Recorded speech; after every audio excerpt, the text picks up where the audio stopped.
Now on to the other half of the Sussexes, and this week Harry made a surprise appearance at the Upfront Summit. Here's a snippet of what he had to say. How do we invest in our shared future to solve the challenges we face today as a divided society? Now, as a dad, this has me constantly looking for solutions. And as a man who was born into a life of service, I recognise that with power and a platform comes huge responsibility. Samara, is there anything notable or new in what Harry had to say?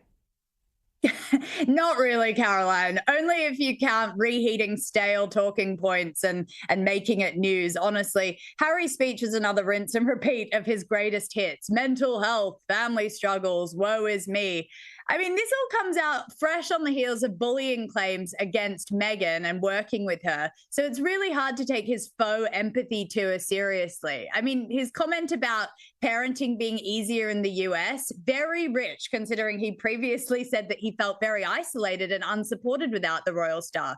So which is it, Harry? Genuinely, do you love the freedom or do you miss the palace perks? I mean, his inconsistency is so exhausting.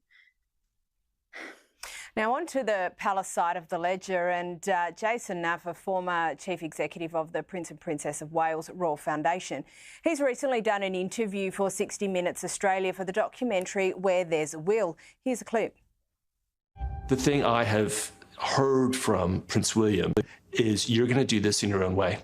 You know, every generation of the royal family has to reinvent the role for the generation that they serve. The succession planning operation is a kind of always on thing. Is it as formal as we think in terms of, you know, having lessons to be king? I'm afraid I don't think it is. Pandora, what's your view on the shaping of Prince William for this documentary? Yeah, look, I think it gives an insight into a personal life which he is so guarded about, and very much understandably, especially in the last couple of years, and the spotlight very much being on him and his wife and their children. So this does give a slight insight, as I would say about any of these documentaries. Take it with a pinch of salt.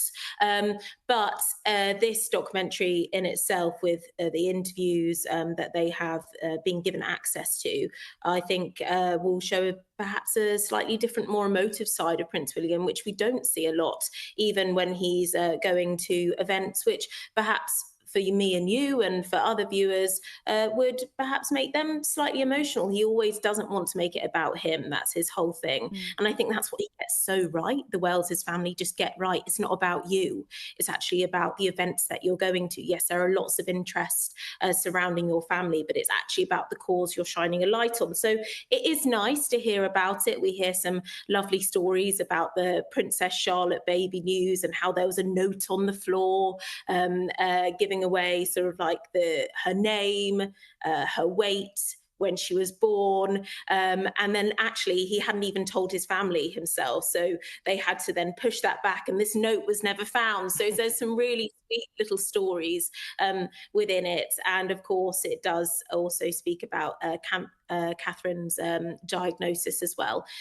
So yes, it's nice to hear about William, and William by himself, because you usually hear about William and Catherine, but now the spotlight's very much on him in this. So I think royal watchers will be able to learn a little bit more about him in this documentary.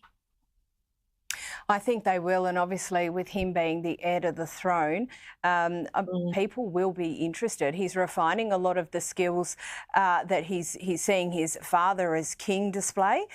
So it will be very interesting to see this and whatever else comes up in relation to that. Thank you so much, ladies, for your time this evening.